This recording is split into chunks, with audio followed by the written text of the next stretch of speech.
Hello again, my name is Gabriel and this is the audio blog for, yes, you guessed it again, Project Eternity, second time.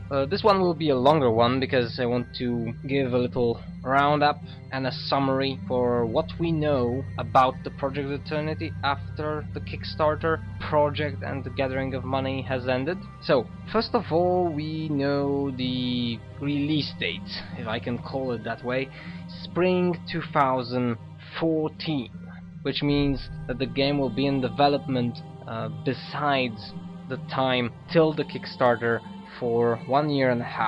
The game will be available on 2 platforms, we know that already, on Steam and goodoldgames.com, which means there are 2 versions. I just wonder what will there be a difference in price. Steam, of course, with all the cloud storage, but a DRM system, and of course probably some achievements, and Good Old Games for all of you out there who don't want a DRM system. I'm probably going for that version as well. The game will be available on Windows for personal computers and generally for computers, because on Macintosh OS number 10 and Linux. Coming more to the gameplay and game features, we know that there will be 6 races, 11 classes, which means probably around 66 variations of the character, the main protagonist. At a minimum, this comes from a press release, I think,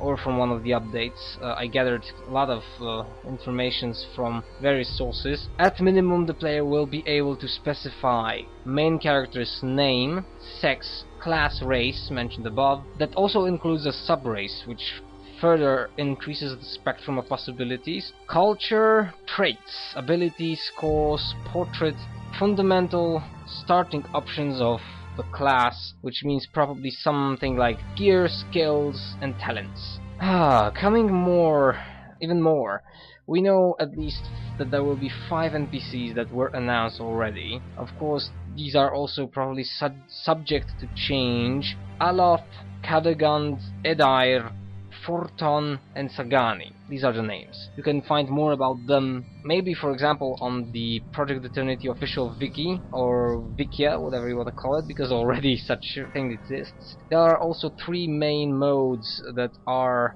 probably above the normal mode for the game. These are of course difficulty modes. An expert mode, a trial of iron mode, and the path of the damned, which I think the last one is, what I understand, is the one save version, which means if your character dies, the game will terminate your save file, which will probably be a big thing. And it seems there is sort of a fashion among the developers to add such a feature. I think the first game, at least I know that the first game that I encountered this was The Witcher 2. As well, we know that there will be 2 big cities, 1 big labyrinth.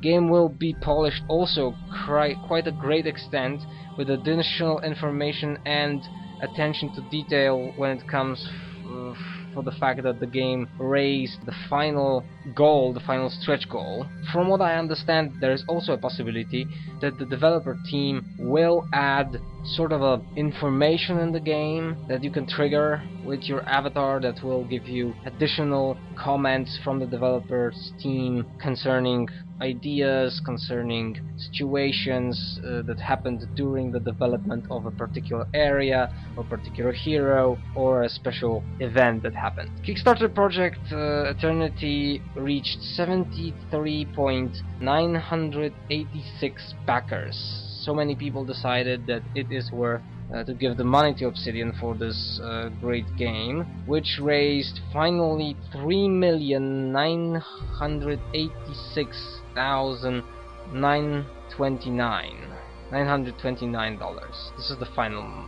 money. And that, as I said before, will probably grant us 11 classes, 6 races, 8 companions, mega dungeon called The Endless Path, player house, and later an additional big player stronghold 2 big cities, Adventure Hall, mod support, which I am very glad to hear. I just wonder how this will be handled. Probably in the Steam version it will be handled by Steam Workshop. Thing like that also works very well today with the Legend of Grimrock, I think. And there is also a promise of crafting system and enchanting of items system. Whew, that's a lot of things and a lot of possibilities. What I hope for is that at least 75% of this will be done and handled properly. If it will be possible, I hope for even more things to be added during the development of this game. Project Eternity generally, from my point of view, proves 2 things. First of all, Kickstarter in general is a good idea to gather money from a different source than on the publishers. So in such a situation, the developer is usually not restricted with constraints that are added through the more traditional channels. I remember 3, at least in the recent years, 3 situations where a developer's studio was in a big clash with a publisher. First of all, there was The Witcher 2 that had the DRM. Later the DRM, in the first patch, the DRM was removed because the game was hacked. So people at CD Projekt said that there's no point in having a DRM that was actually removed, so let's remove it ourselves, which was an event that triggered some problems with the publisher. Don't remember who the publisher at that point was. Another one is Blizzard and Activision, because Blizzard games nowadays require you to log to to Battle.net account, and that ended up with Diablo 3 big controversial bug that was subject to very humoristic situations and humoristic graphics in May. And the third one is of course EA with a little bit of BioWare problem, and generally the idea for Origin.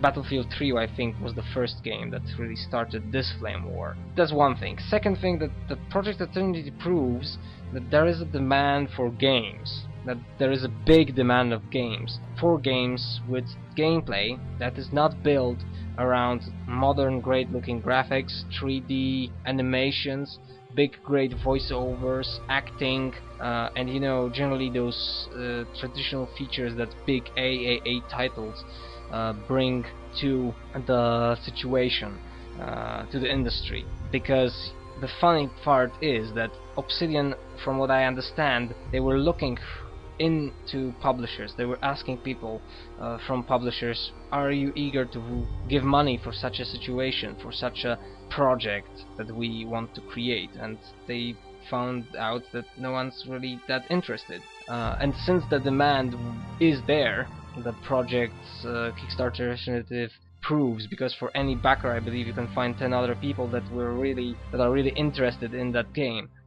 So it's quite obvious that there is a demand for games like this that aren't in the making anymore, and that is why we support the Kickstarter initiative done by Obsidian. So we hope you guys are able, I'm talking to Obsidian now, you are in a very nice situation as a studio, and we really hope that this will turn out to be a great game. If you're more interested in that, I highly recommend check out the wiki.